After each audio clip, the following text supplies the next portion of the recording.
What's up guys, this is Alex from Seals Gaming, and today I'm gonna be talking about God of War.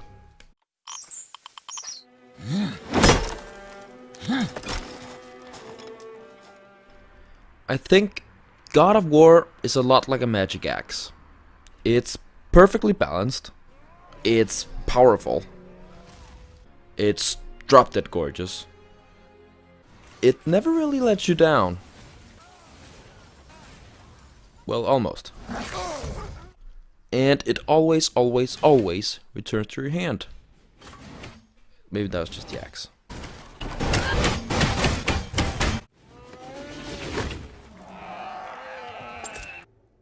God of War even has a few things that this beautiful piece of weaponry doesn't. It has lovable, but incredibly flawed characters, most, if not all of whom go through complicated personal journeys throughout the 30 or 40 hours of gameplay. If you were worried that Atreus was going to be a hindrance or an annoyance, then you can put those fears to rest. He's every bit as interesting and nuanced as Kratos is.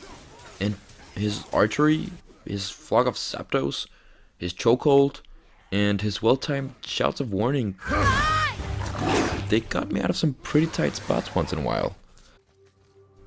And the relationship between these two characters, their ups and downs, their anger and their bitterness, their love and respect, is at the very heart of this game. How they evolve and how they struggle to understand who they are, not only to themselves, but also to each other, is more than anything else the true story of God of War. I can honestly say that I've never before been this interested in small talk between characters. But even Atreus' attempt to coax a story out of his dad, and the resulting terribly narrated story, was enough to make me put down the controller and just listen for a bit. They moved on. That's it? Yes. That's really not a story.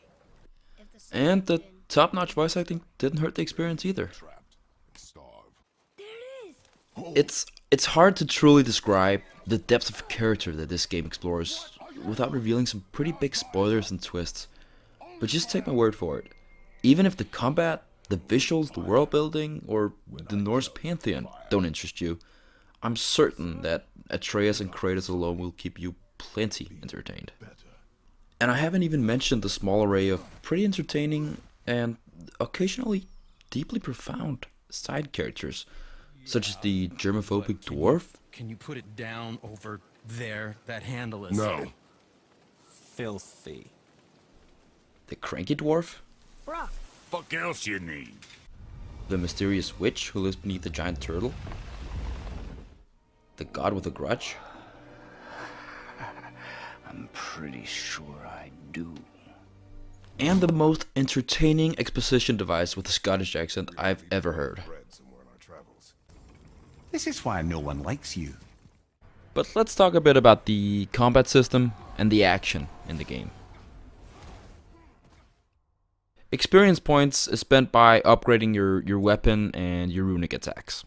And because you keep finding new runes, you'll always have something to spend your XP on, even when you've fully upgraded your weapons. And each time either the cranky dwarf or the germophobic dwarf work their magic on your weapon, it looks slightly more badass than before. You can also infuse the axe with various gems, or you can replace the grip, which adds new abilities to your skill set and keeps the combat new and refreshing even after you've unlocked all your talent points. I've played over 50 hours of this game, and I'm pretty sure I've far from seen every move that Kratos is capable of. And it doesn't hurt to consider which gems or grips to use in various combat situations. Some are useful against a single but powerful enemy, and some are useful against hordes of enemies, such as wolves. Didn't always work as intended, of course.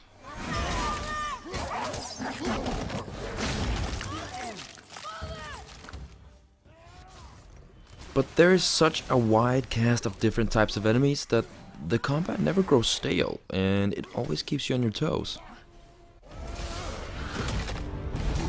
Leveling up your gear and carefully selecting your perks helps, but one or two wrong moves in a tough battle? and Atreus ends up an orphan.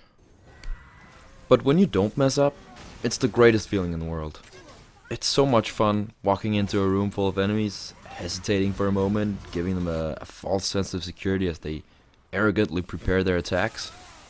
Then call the axe to your hand and just go to town on them with all the talents and magics and combo moves and weaponry that's at your disposal. You really feel like a god of war. And even when the game is Dark Souls hard, it's still so much fun. I've spent hours trying to defeat the same group of enemies, having accidentally wandered into an area that was several levels my senior, and I was never bored. There's so much variety in the combat, and as your muscle memory improves, your reflexes develop, and your reaction time quickens, the fights gradually become like a smooth and fluid dance, where one perfectly executed move leads into the next. And before you know it, the room is cleared, and the loot is yours. This segues me into one of the few criticisms I have of this game: the loot. Or more precisely, the locations of the loot. As in most games, God of War has secrets scattered around the map that you can find. These are usually in the shape of a stone or wooden coffin with a bit of treasure inside. Sometimes the treasure is something great, like a new enchantment for your weapon, which will grant you some new cool power. And sometimes the treasure is a bit more mundane, like hack silver or crafting materials. What annoyed me a bit though is the ease with which you find and or access most of these secrets. God of War is generally very finely balanced between open world and linear gameplay. And mostly this balance enables you to explore the world without being stressed out by having to do and find and see a million different things. But when it comes to finding secrets, this strength becomes a weakness. During my trek through the main storyline missions, the secrets were so easy to get to that they might as well have been placed in the middle of the room.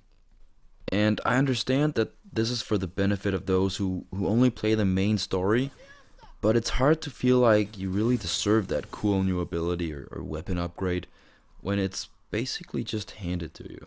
The invisible walls and the blatantly obvious paths mean that the focus of the game leans more toward the development of the story and the character arcs, which I love, than creating a world where you can explore until you keel over, which to me isn't as important. But unfortunately, this does come at the expense of that sense of achievement you get when you find a special secret behind a trap wall in a shadowy corner of a buried building. You feel a little less unique knowing that everyone else is probably finding the exact same treasures as you are.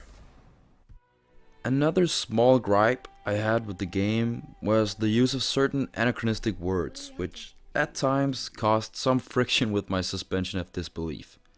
Kratos talking about firing a bow and arrow as if it were gunpowder, and Atreus frequently using the word okay, and even on one occasion saying the word Duh. that kind of felt a little weird. But frankly, this is just a drop of criticism in an ocean of greatness, and it did little to nothing to curb my love of this game. As a Scandinavian, there was another aspect of this game that had my complete and undivided attention: the lore and the mythology. I've heard that they considered a game with the Egyptian gods, but I'm so happy they went with the Norse. I was absolutely amazed at how they were able to incorporate the old folk tales and legends into natural elements in the story. Certain characters' backgrounds, the various functions of the realms, the enemies you meet, even the topography of the map, it all interweaves so perfectly and effortlessly. But whether you have a lot, a little, or no knowledge at all of the Norse mythology, there's so much in this world to enjoy. From the stories you're told by Mimir, to the complex relationships of the gods, to the histories of the Nine Realms, to something as small and seemingly insignificant as the origin of Kratos' axe. The world building of God of War offers you plenty of immersion and entertainment. Like I said, I sometimes found myself putting the controller down and just listening to whatever the characters were talking about. I also found myself putting the controller down for another reason, the visuals. This is, without a doubt, one of the most beautiful PlayStation games made so far, giving the recent installments of Dark Souls and Uncharted and even Horizon Zero Dawn a run for their money. Standing on top of a snow-covered mountain, watching the Bifrost reach across worlds, finishing off an enemy in a blaze of embers, or simply rowing through a dark tunnel, every moment of this game was just an unparalleled visual treat. The level of detail in everything from cliff faces to the texture of snow, or that small vibration in the axe before it flies into your hand, ensure absolute immersion in the game. Despite the occasional tiny glitch, or Atreus interrupting himself because we've reached somewhere on the map that triggered another line of dialogue, which actually happens a lot less than you might think considering the fusion of linear and open world gameplay in this game. And mostly it's a very fluid and natural interruption. Take a look at this clip. Sounds fun. Do you remember any? Enough. Stories are for the boat. Despite this game is the closest I've been to virtual reality without wearing a VR headset. Look at that. Earlier in this review, I said that the true story in God of War is the relationship between Kratos and his son Atreus. And while I truly believe that alone would have kept me engaged in the story, there is, of course, a much bigger story unfolding in the background. With a malevolent god hot on their heels, the father-son duo has to journey beyond the safety of their home in an attempt to reach the highest peak in the realms. The point of this is to fulfill the last request of Atreus' mother Faye by scattering her ashes. But certain Norse deities seem to have other plans, and what should have been an easy trip to the top of a mountain soon devolves into Kratos' very own personal Ragnarok, threatening to drag him back into a life that he's been fighting really hard to leave behind. It's this brilliant composition of small-scale personal stories and character interactions set against events that seem to shake the whole world, which keeps the game's momentum going from the first swing of the axe to the last. To me, it never lost steam and it never broke its stride.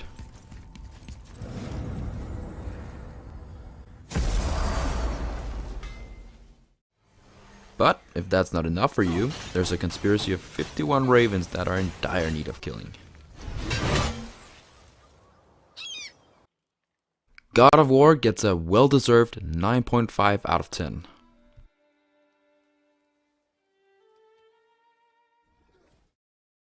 And that was Alex, everyone. And if you liked this video, please don't hesitate to leave a like and a comment below. Or even better, if you enjoy our content, hit that big red subscribe button.